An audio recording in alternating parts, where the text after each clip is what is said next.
2, 3, 4. 1, 2, État de flow. 4.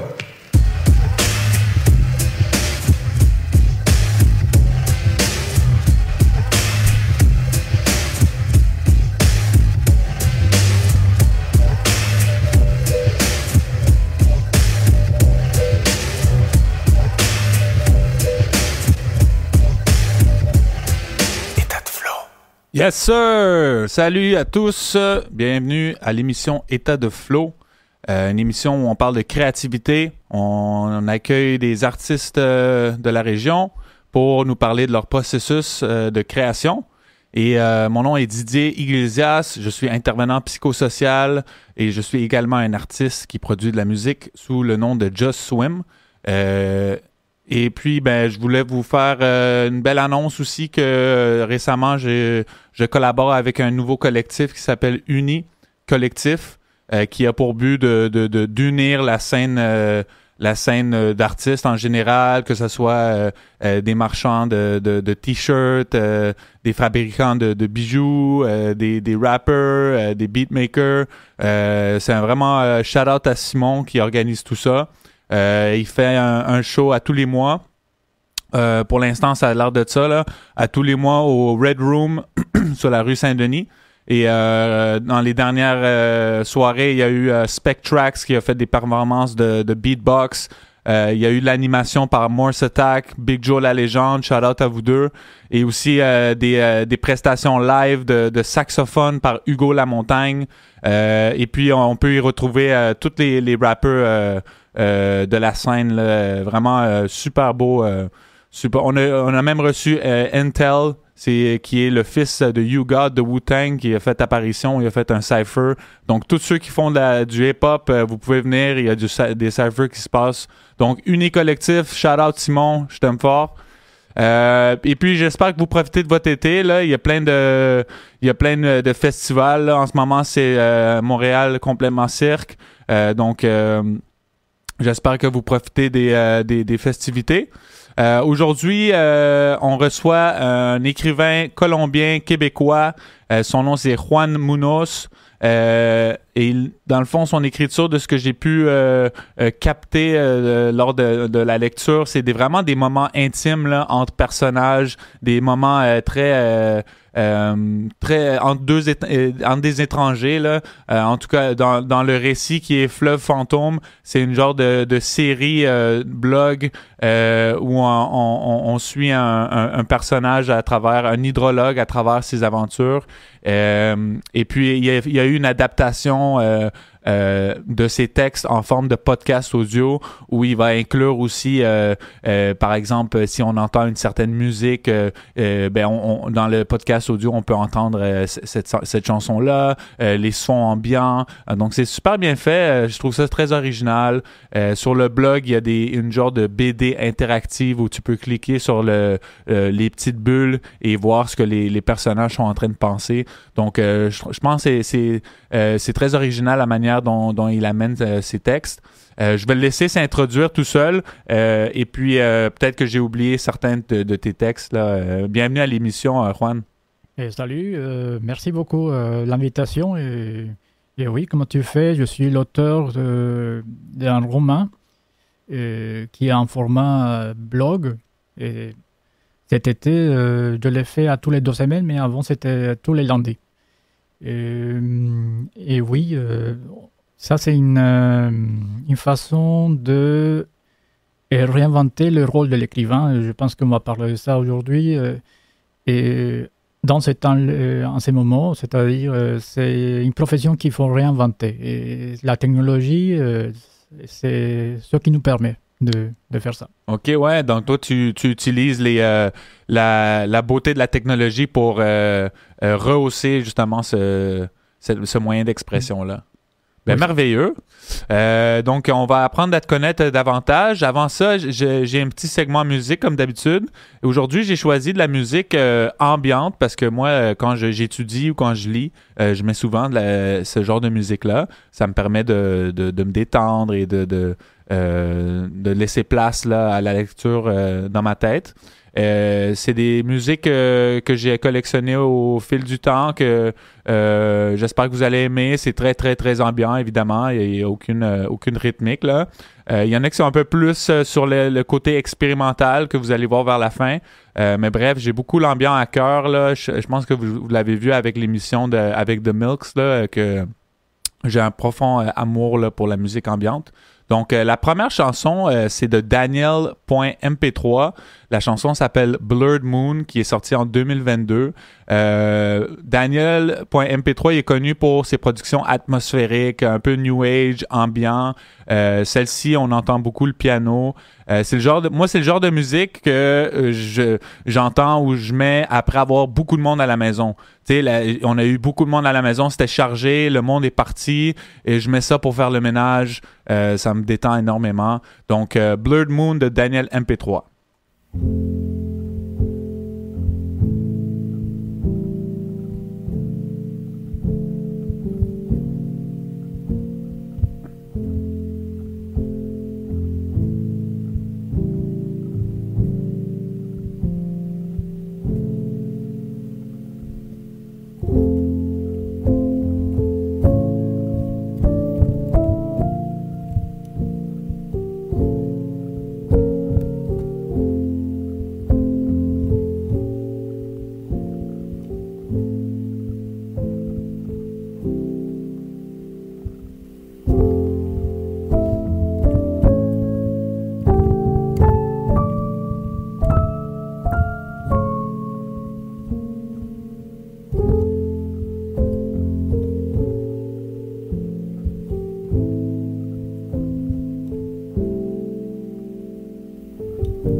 Donc, Daniel.mp3, la chanson Blurred Moon. Il y a toujours le tour de vraiment chercher les émotions profondes. Prochaine chanson est de Pausal. La chanson s'appelle Fall on Certain Accents de l'album Lapses qui est sorti en 2010. C'est une chanson tirée d'un album de 12 titres quand même. Et c'est toute de la chanson drone, ambiante, très, très, très, très contemplatif. C'est Alex Smalley et Simon Brainton du UK, dans le fond des Royaumes-Unis. Et eux, ils utilisent beaucoup les enregistrements de terrain pour nous plonger dans des atmosphères, là. Donc, on entend souvent des bruits de fond. Ils se promènent, ils enregistrent des choses, ils l'utilisent dans leurs chansons. Donc, Fall on Certain Accents de Pausal.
Donc, je sais pas pour vous, mais moi, je ferme mes yeux et je me sens comme dans un aéroport ou dans un hall où il y a beaucoup de passants. Donc, j'adore Pausal. Ils ont vraiment le tour de nous immerser dans dans des scènes. Là. Donc, Juan, bienvenue à l'émission. Merci beaucoup. J'aimerais ça que tu nous parles davantage de Fleuve Fantôme, là, d'où ça part, comment tu as eu l'initiative de te lancer dans cette aventure-là. Donc, le Fleuve Fantôme, ça vient d'un autre roman. D'un autre roman que j'avais écrit ou que je continue à écrire. Et ça fait depuis l'année 2010 à peu près, un roman que j'ai commencé à écrire en français. Et pourquoi en français? Parce que je me suis rendu compte qu'il fallait bâtir des ponts avec la culture qui m'a accueilli. Cela ne veut pas dire que je suis contre certaines initiatives des communautés culturelles d'ici. Par exemple, les écrivains latino-américains ou qui parlent espagnol et qui veulent sortir la littérature en espagnol ici. Je parle du cas des efforts des écrivains de la Feria del Libro d'Ottawa, par exemple. Okay. Et ça, c'est bien. Et je trouve ça c'est intéressant, mais je voulais quand même faire le pont avec la culture qui m'a accueilli, donc mon intégration à la littérature québécoise. Donc, je parlais d'un roman qui s'appelle L'invisible Cro-Magnon. Avec ce roman, j'ai participé au concours premier roman Robert Clich en 2022, 23, je ne me rappelle plus, peut-être 23. C'est organisé par les éditions VLB. Mm-hmm. Et j'ai été finaliste, mais je n'ai pas gagné, mais je n'ai pas remporté le prix, mais ça a attiré l'attention des éditeurs, tout ça. Donc, je suis allé à la maison d'édition, ils étaient très intéressés, tout ça. Ils voulaient que je retravaille le texte. Un roman de 500 pages, tout ça. Donc, quand même, hein, c'est toute une révision. Oui. Donc, ce que j'ai fait, j'ai extrait le journal du père du personnage et je l'ai rendu autonome. Donc, okay. c'est le journal du père du personnage de l'invisible Cro-Magnon qui écrit le Fleuve Fantôme. Donc, c'est l'hydrologue. Oui. Et donc, ça vient d'où tout cet univers. Et moi, je suis arrivé ici au Canada en 2000, en 1999. Et j'ai fait mes études ici à l'Université de Montréal. J'ai un doctorat en littérature comparée. Et ce qui m'a permis d'être prof et retourner en Colombie pendant 5 ans à peu près, donc 2013-2018, quelque chose comme ça. Et là-bas, je suis allé à la région. Dans la région où ça passe l'histoire, c'est une région très touchée par les conflits armés. Oui, on le lit dans, je pense, le 2e épisode. Oui. Ouais. Donc, oui, c'est le Caquetá, c'est la région amazonienne. Et là, j'ai enseigné à l'université de l'Amazonie. Et donc, j'ai commencé à écouter des histoires, des reportages, des témoignages. Donc, c'est un assemblage de tout ça. Et donc, la culture, c'est-à-dire aussi de la coca, la culture de la coque. La cocaïne. De la cocaïne, oui. Et les processus de paix avec la guérilla, aussi l'histoire avec les paramilitaires. Il y a tout ça. Il y a aussi les aspects avec les indigènes, les chamans. Donc, beaucoup de choses. C'est très riche. Donc, ça m'a permis de construire cet univers. Donc, j'ai essayé de le mettre là-dedans. Oui, mais je trouve ça intéressant. Puis, c'est comme cet hydrologue qui s'appelle Sébastien Saad. Mm-hmm. Est-ce que ce personnage est un peu peut-être une réflexion de toi ou est-ce qu'il y a une partie de toi? Parle-nous de ce personnage-là et comment il est devenu finalement le personnage principal de ta série. Oui, certainement, il y a toujours quelque chose de soi dans les personnages qu'on recrée le plus. Il y a une partie, donc... mais il y a aussi, c'est-à-dire, c'est Saad, parce que c'est un émigrant d'origine libanaise. Et il y en a beaucoup dans la côte nord de la Colombie qui sont arrivés pendant le 19e, 20e siècle. Donc, ça me permet d'avoir quand même un regard étranger sur la situation. Un regard étranger qui peut être de quelqu'un qui a habité toute sa vie à Bogota ou à Medellín, dans une grosse ville, très, très urbanisée, très semblable à Montréal ou à n'importe quelle ville. Et donc, arriver dans la périphérie de la Colombie, donc, c'est entretenir un regard étranger de cette situation. Donc, et voilà, oui, ça me permet de prendre ces distances. Je ne suis pas né au Caquetá, je n'ai pas vécu toutes les choses que les gens de là-bas ont vécues, mais ça me permet donc de comment quelqu'un du dehors peut s'imprégner de cette situation. Donc, c'est un peu comme un moyen pour toi de te dissocier un peu de cet endroit-là. Oui, il y a un peu de moi, un peu côté réflexif, essayant, cartésien, rationaliste. Et il y a des choses c'est-à-dire, par exemple, les mythes ou les gens, par exemple, les sorcières. Ça, c'est une chose que j'ai fait l'expérience là-bas, de sentir des sorcières à l'intérieur d'une maison, la nuit. Uh-huh. Et on essaye de rationaliser un peu, c'est-à-dire d'utiliser l'esprit, le côté à gauche du cerveau, essayer de rester analytique, mais il y a des choses qui dépassent la raison. Ouais. Mais oui, c'est ça. Et les personnages que Sébastien Saad rencontre, là, j'ai jamais vraiment pris le temps d'essayer d'écrire une histoire, là. Je suis plus quelqu'un qui va écrire de la prose, des pensées quotidiennes, mais vraiment de matérialiser un peu un personnage. Est-ce que tu t'inspires de fréquentations que tu as fait? Comment est-ce que tu viens à dire, bon, ben Saad va rencontrer telle personne et je vais décrire telle personne ainsi? Est-ce que c'est...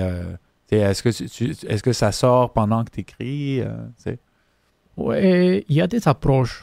Il y a deux sortes d'approches dans ce que tu dis. En fait, l'un, c'est l'écrivain qui planifie tout, du début jusqu'à la fin. Mm-hmm. Donc, il y a un plan, et donc il va suivre ça.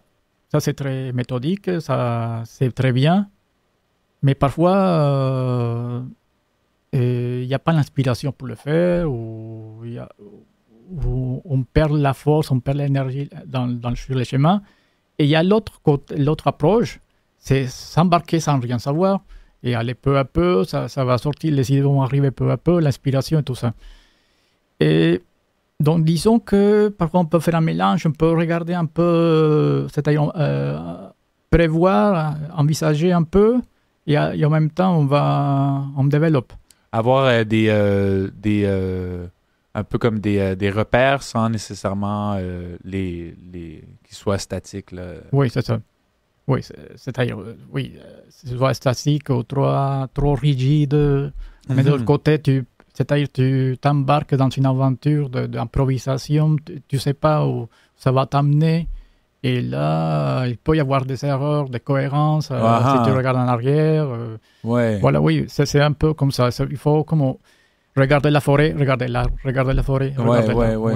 Ouais, c'est comme si j'écris que, bon, il est allé à telle ville, puis là, finalement, il faisait... je sais pas, là, j'ai pas d'inspiration comme ça, là, mais c'est comme si les informations ou les dates ou les lieux ne coordonnent pas, ou il était passé par telle route, puis là, on dit que... Oui, c'est parce que si tu le fais aller dans une ville, pour quelle raison il le fait? Est-ce que c'est important? C'est pertinent? Mm-hmm. Donc, il doit y avoir quelque chose pourquoi il est là. Ouais. Donc, la fiction, c'est ça. Tu vas faire un résumé, une synthèse des choses importantes. Ouais. Et non, tu ne vas pas mettre des choses plates, anodines, qui ne vont mener à rien. Donc, tu l'enlèves, et voilà. Wow.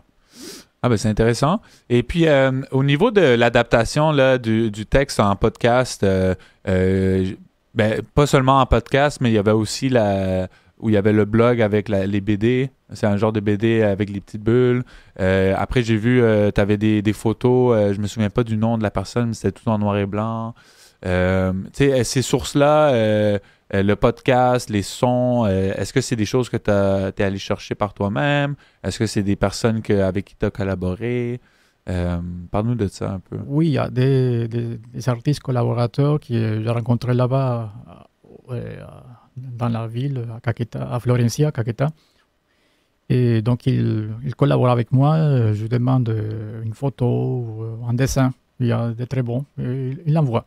Donc, je suis ouvert à recevoir la collaboration des autres. Mhm. En même temps, je fais mes petits trucs aussi, mes dessins, mes assemblages de sons parfois aussi. Donc, l'idée, c'est de profiter du format ou du médium électronique et m'approcher plus de la littérature électronique Ouais. que de la littérature traditionnelle qui essayait avec la publication d'autres livres, d'un autre livre, le livre L'invisible Cro-Magnon qui avait comme but être publié par une maison d'édition. Donc, profiter de toutes les possibilités du format électronique, ça veut dire s'engager dans l'exploration du son, de l'image, du code de la programmation. Je veux dire. Ah oui, hein, ça va jusqu'à là. Oui. Donc, oui, au début, ça a été les premiers épisodes, c'est très simple. Ça utilisait les hyperliens pour aller dans un autre site, sur une autre page.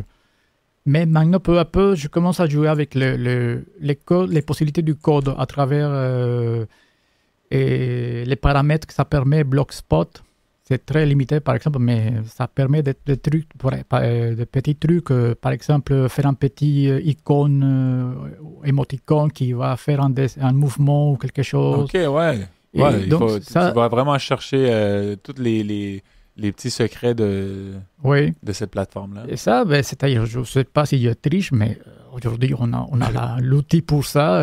ChatGPT, on demande qu'est-ce que je peux faire pour faire bouger un autobus sur une carte interactive. Donc, il va me dire des choses. Je teste, je prouve si ça marche, si ça convient à ce que je veux. Mm-hmm. Et donc, si ça marche, bon, je le laisse. Ouais, tu as une approche un peu scientifique à tout ça, là. Hein? Oui, oui, j'aime ça, mais il faut expérimenter, il faut prouver. C'est-à-dire la technologie est bonne si ça sert à ta vision, à ton objectif, au contenu que tu veux transmettre. Et pas au contraire, c'est-à-dire aujourd'hui on peut se laisser embarquer par l'intelligence artificielle et arriver à un point où on n'est plus. Ouais, ça nous mène nulle part vraiment. Hein. Oui, c'est ça. Ouais, c'est vrai, il faut faire attention avec ça. Des fois, on a beau dire que c'est de l'intelligence artificielle, mais parfois, bon, ça sert à quoi, hein, ouais. Mais dans le cas inverse où on peut le mettre en application pour quelque chose de concret, directement axé sur ce qu'on veut, ben, c'est sûr que c'est beaucoup mieux. Moi, je te dis ça parce que, bon, t'as de l'expérience en écriture. Moi, j'écris là, passivement. Là. Quand j'écris au passé, j'ai comme l'impression d'avoir plus d'inspiration que quand j'écris du présent. Je sais pas si c'est quelque chose que tu vis aussi, comme par exemple, je sais pas si c'est parce que mes souvenirs du passé sont plus dilués, donc ils sont plus abstraits et ils me permettent d'aller chercher des choses un peu plus un peu plus créatives, tandis que si j'écris directement de ce que je vis, on va dire dans les dernières 24 heures, c'est très cartésien, c'est très froid. Je sais pas si tu vis la même chose ou différemment. Oui, il y a un effet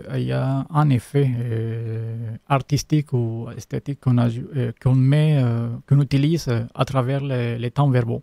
Mm-hmm. Et donc, c'est pas la même chose d'écrire une scène au passé simple ou au passé composé que l'écrire au présent de l'indicatif. Et donc, ça change le rapport émotionnel.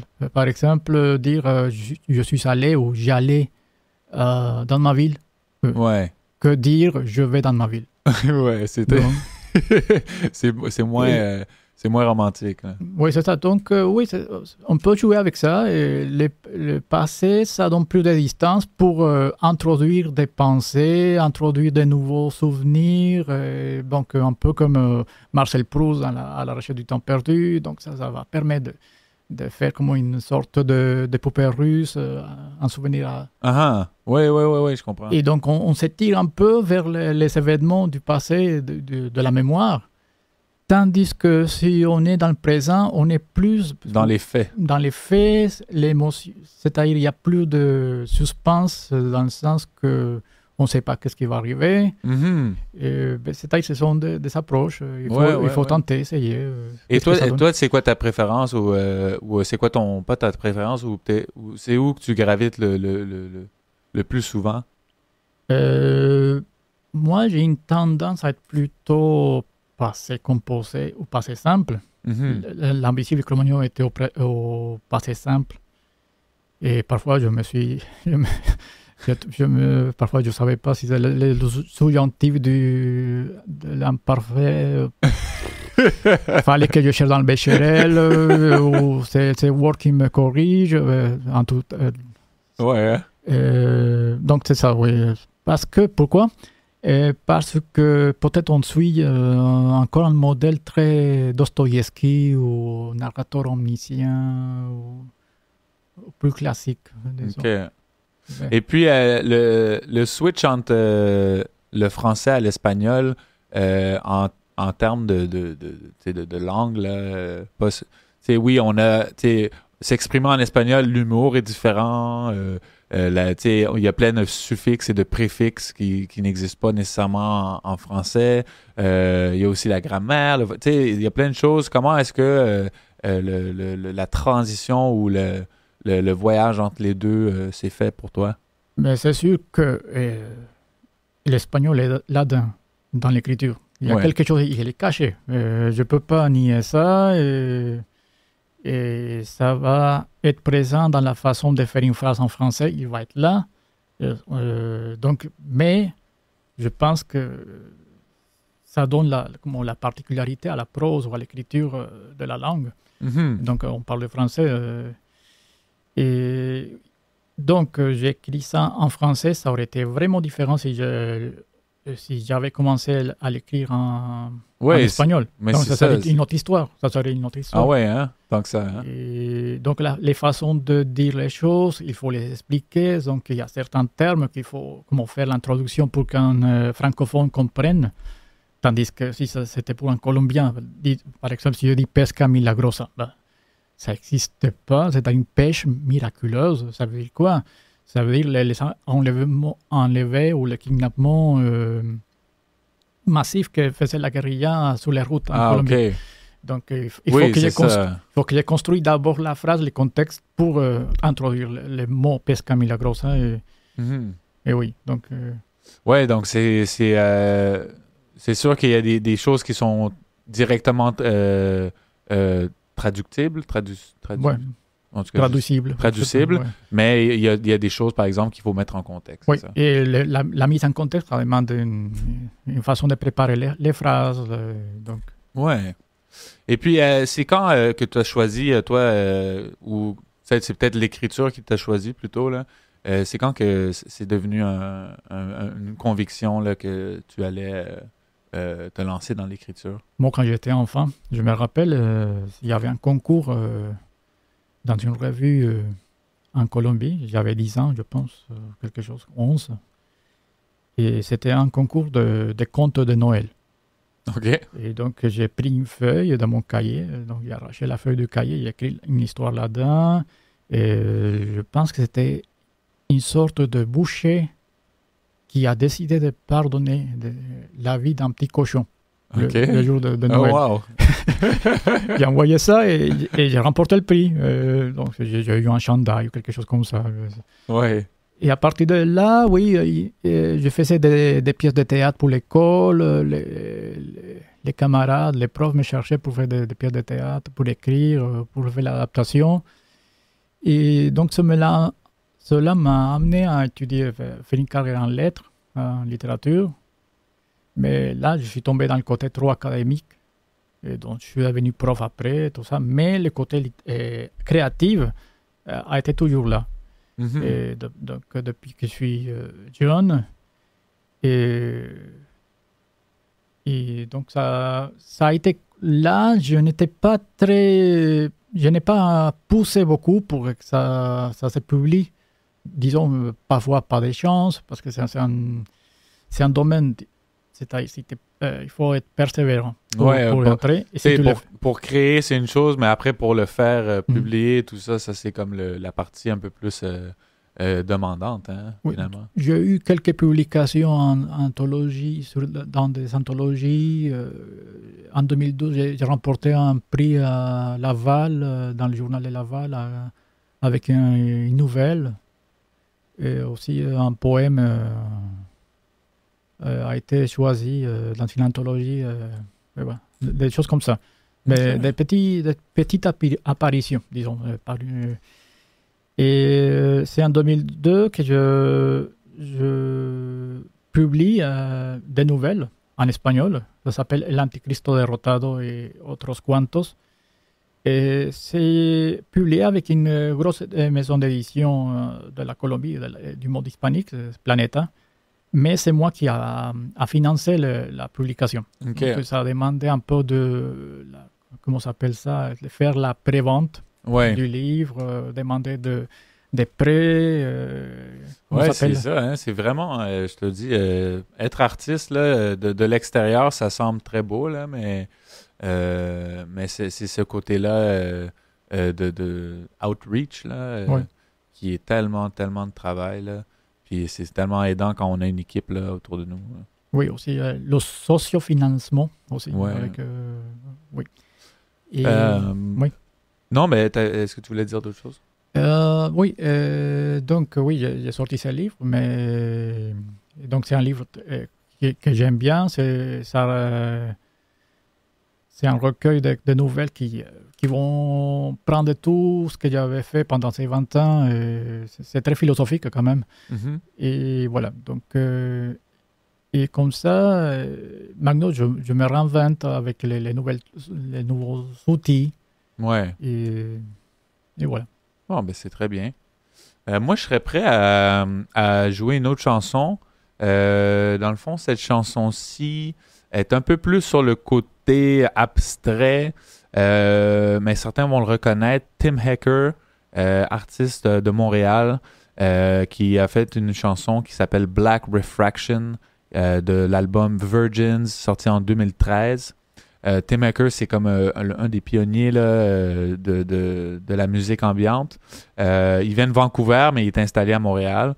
Et c'est son 7e album, là, Virgins quand même, 7e album studio. Donc c'est rare d'avoir de la musique ambiante studio, là, mais Tim Hecker, il est particulier.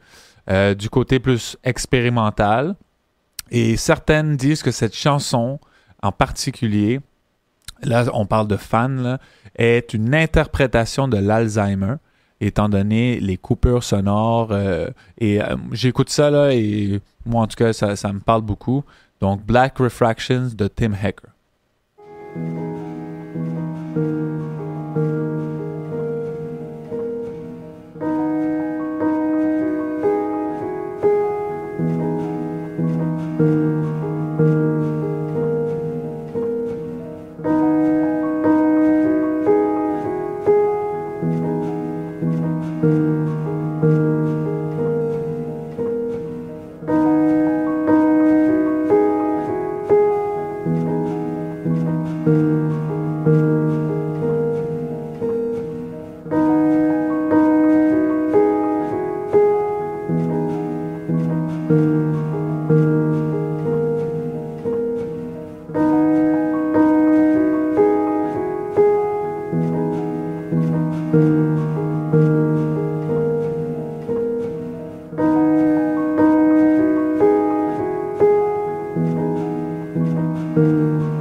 Donc, voilà Black Refraction de Tim Hecker. On voit qu'il va vraiment chercher loin là, toutes les sonorités et ce côté-là, un peu l'Alzheimer, où les souvenirs commencent à se déformer et se diluer dans le temps. Donc, voilà cette belle chanson. Donc, Juan, là, on serait rendu à un côté plus pratique là, de l'émission. Là. J'aimerais savoir si tu as des routines quotidiennes ou des pratiques spécifiques à ton écriture qui rendent la tâche plus facile ou pour rentrer dans la zone là, de manière plus évidente. Là. Oui, en fait, c'est-à-dire, c'est savoir s'écouter soi-même.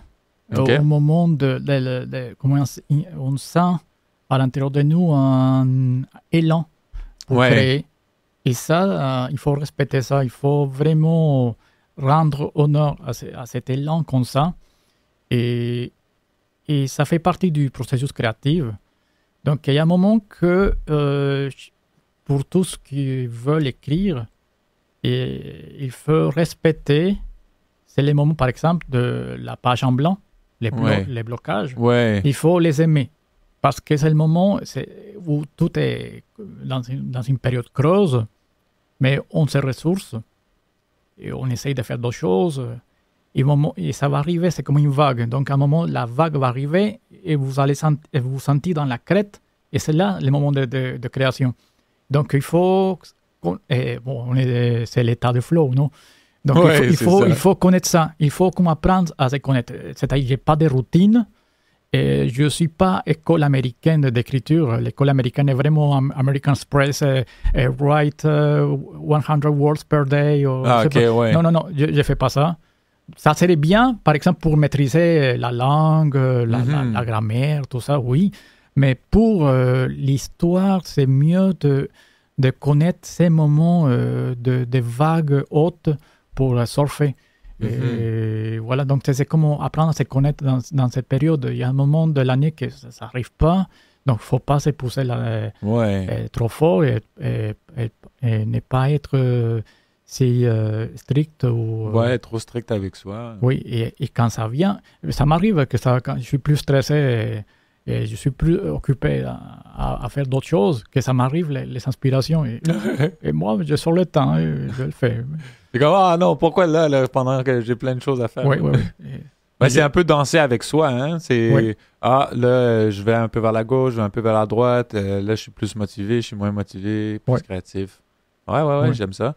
Et quand tu écris, j'imagine que bon, ton état d'esprit, elle est allumée parce que Ouais. tu viens de passer un creux et là, tu viens et là, t'es comme... Et oui, on reste à faire des nuits blanches sur. Ouais, c'est ça, j'allais demander, est-ce que ça te prend souvent la journée, le soir, Ça prend ce qui s'apprend. quand ça vient? Oui, on peut risquer beaucoup de choses, là, par exemple. Surtout à la maison et au ménage. Ouais, c'est ça, hein? Ouais. On néglige tout le reste et Ouais, on c'est se ça. met à créer. Est-ce que tu es quelqu'un qui écrit à la machine à taper ou à l'ordinateur, à la main? À l'ordinateur, mais par exemple, l'invisible Cro-Magnon, j'avais commencé à écrire ça sur des petits papiers quand je travaillais à l'aéroport. Ok. Je faisais, comment ça s'appelle, agent passager pour Air France et pour Sunwing et tout ça. Et, bon, et parfois, il fallait attendre un avion. OK. Et donc, à ce moment-là, je prenais un stylo. Ah, wow, c'est cool ça. Oui, ça, je le faisais, mais maintenant, c'est surtout l'ordinateur. Ouais. Souvent, Et c'est une technologie qui te plaît pour écrire? ben, c'est-à-dire technologie, l'écriture, c'est déjà une technologie, on pourrait en discuter, mais oui, ça ne me dérange pas. OK. Ouais, ça me dérange pas. Ouais, moi, j'ai commencé à écrire sur une machine à taper, là, et je m'aperçois que c'est très différent parce que j'ai tendance un peu sur l'ordinateur, moi, j'écrivais à la main, on dirait que j'étais plus dans le moment présent. L'ordinateur, il y a quelque chose que je suis pas, on dirait que je fais tellement d'autres choses sur l'ordinateur que quand vient le temps d'écrire, c'est comme Ouais. si mon cerveau est pas en mode. C'est comme si l'ordinateur signifie comme faire d'autres travaux. Là. Oui, multitâche. Ouais. Ouais, et la machine à écrire, je pensais que j'allais aimer ça. Peut-être c'est juste qu'il faut que je m'habitue à ça. Mais le fait qu'il faut que je saute là, c'est comme si là mon flow d'idées vient d'être interrompu là. Mais ouais, c'est ça. Est-ce que tu vois la différence entre l'écriture à la main et l'écriture à l'ordinateur? Hmm. Disons que, c'est-à-dire, il n'y a pas. C'est comme on est vraiment dans la fluidité mentale à la main. Ouais. Tandis qu'à l'ordinateur, on voit déjà le mot, s'il est bien écrit, tout ça. Donc, on a le temps de revenir, de corriger. Tandis que le fait de faire un barré de phrases, c'est-à-dire sur le papier, Ouais. oui, il y a des différences. Oui, oui, tu as raison pour l'exemple de la machine à écrire.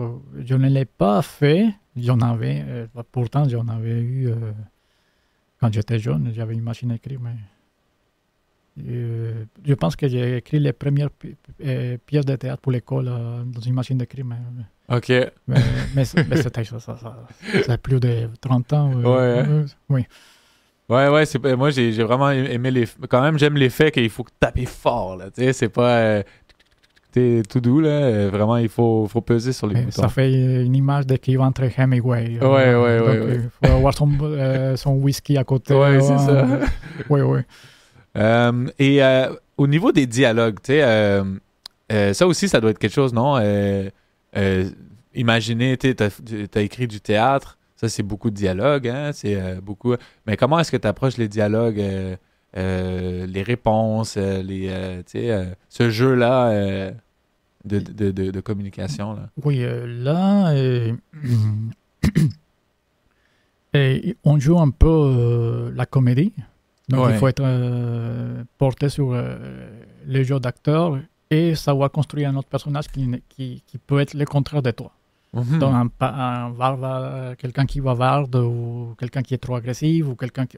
Il faut construire, se mettre dans la tête de ce personnage et choisir la longueur de ses phrases, les choix de ses mots. Qui coordonne avec son Ouais. type. Là. Comment on s'appelle ça au niveau social, c'est-à-dire son univers social, comment est traduit dans son langage. Donc, Ouais. oui, il faut tenir compte de beaucoup de choses. Donc, tous les personnages ne peuvent pas parler pareil. Exact, ouais, c'est ça. Et voilà, oui, il y a aussi les rythmes. Mhm. Donc, il y a des personnages qui prennent beaucoup plus de temps pour dire les choses, d'autres qui vont être plus rapides. Donc, ça joue beaucoup de choses pour faire le dialogue, oui. Ouais, c'est intéressant. Puis c'est ça, dans Fleuve Fantôme, il y a beaucoup, beaucoup de dialogues. Hein? C'est Oui. presque, pas exclusivement, mais je dirais 50%. Là.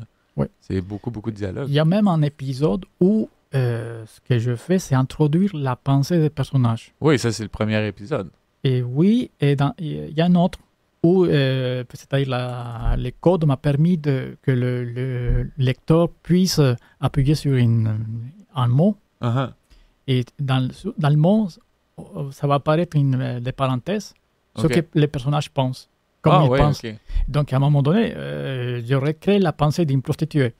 OK. Donc, tout va très bien, très joli, très poétique au niveau de la construction atmosphérique, la description, tout ça. Et il y a une femme qui parle avec deux hommes, elle essaie de comment être gentille avec eux, mais il y a certains mots, donc le lecteur peut cliquer là-dessus et va voir ce qu'elle vraiment elle pense. Ouais. Et donc, il va avoir des gros mots, Ouais, c'est rapport à ça. la sexualité, vu par une femme, donc un peu subversive. C'est plus que pas comme le subconscient un peu de, Oui, de oui, ce qui oui. se passe. Là. Ah, c'est intéressant ça. Et puis aussi les thèmes qui reviennent souvent, tu sais, bon, les thèmes de tristesse, les thèmes de joie, les thèmes d'injustice. C'est quoi les thèmes qui reviennent souvent dans tes récits? Dans le fleuve fantôme, il y a un désir de dénoncer la situation. Et donc, c'est difficile. Pourquoi? Par exemple, je viens de l'épisode dernier que j'ai sorti cette semaine. Et ça parle des enfants victimes de la guerre. Ouais. Et donc, je me posais la question, comment je peux présenter ça avec des jeux interactifs pour le lecteur sans que ça ne nuit pas ou ça n'enlève pas le sérieux des histoires. Par exemple, des enfants qui ont perdu une jambe à cause d'une bombe, une mine. Et donc, c'est ce côté dénonciateur qu'il faut mettre d'abord, le sérieux, mais en même temps, comment inclure l'aspect ludique. Ouais. Donc, ce sont des choses donc, je me pose la question. Et il y a d'autres textes qui sont plus satiriques, donc on n'utilise plus l'humour. Mais dans le Flow Phantom, disons que c'est un peu difficile. Par exemple, dans l'Anticristo Derrotado, oui, il y a plus de satire et de l'humour. Wow, ben, Ouais. c'est bien. Ça dépend du texte. Donc, l'émotion qu'on veut inclure ou l'effet qu'on veut inclure. Ouais. Oui. On serait rendu au segment de l'émission qui est le cadeau de l'artiste. Je sais pas c'est quoi que tu amènes comme cadeau. Donc, je suis très curieux de savoir qu'est-ce que tu as à offrir à l'auditoire. Bon, c'est ça. Il y avait donc l'affaire de se connaître soi-même. Donc, les conseils de se connaître soi-même pour savoir quand on est dans une période de passivité, de blocage. Ouais. Et donc, à ce moment-là, c'est comment travailler, aller faire d'autres choses.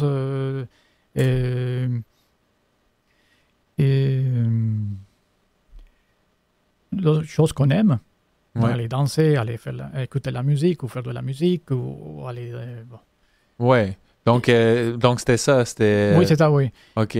Donc, c'était vraiment d'utiliser ces temps morts pour se ressourcer. Oui, c'est ça, se ressourcer et profiter quand ça revient dans les périodes de création et de les pousser au fond. Ouais, c'est comme un peu une genre de pochette hein, dans le cerveau avec un stockage de créativité. Quand cette pochette, elle s'exténue, dans le fond, c'est de la laisser se remplir.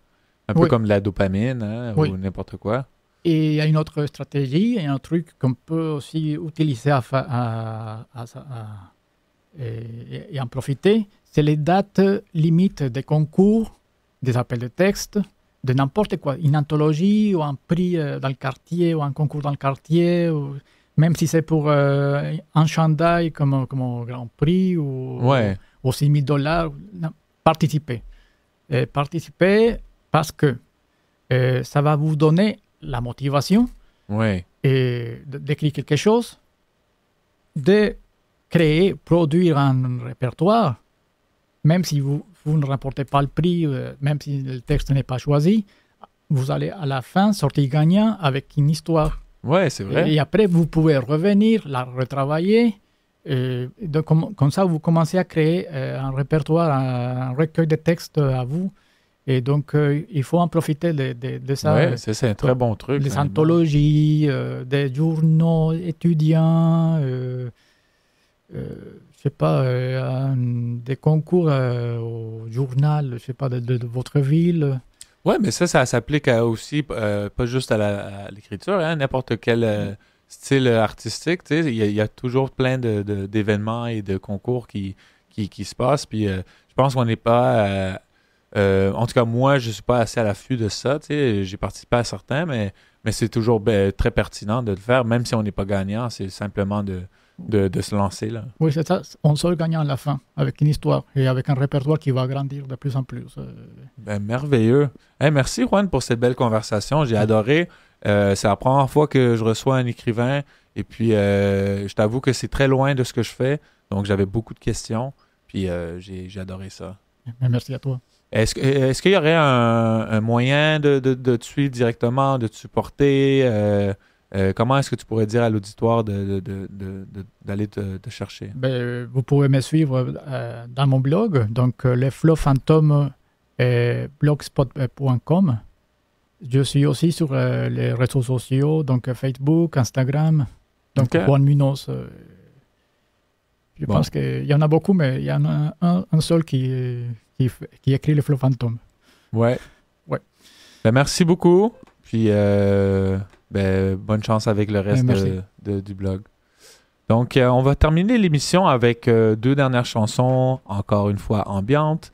La première est très courte. L'artiste s'appelle Maytay et la chanson s'appelle Myo, M-Y-O, de l'album Komachi, qui est sorti en 2019. Donc, c'est un artiste japonais qui vient de Hiroshima. Et cet artiste-là s'inspire particulièrement aux souvenirs de l'ancien Japon. Donc, il va aller chercher des vieux samples, là, des vieux samples historiques, et va l'utiliser dans sa musique. Il a déjà dit que les choses s'effacent dans l'obscurité quand la masse populaire n'a plus d'intérêt. Donc, sa mission ou à travers son art, lui, ce qu'il veut faire, c'est comme refaire revivre l'ancien Japon. Donc, très belle chanson. Je vous l'ajoute tout de suite.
Ça, c'était Myo de Maytay.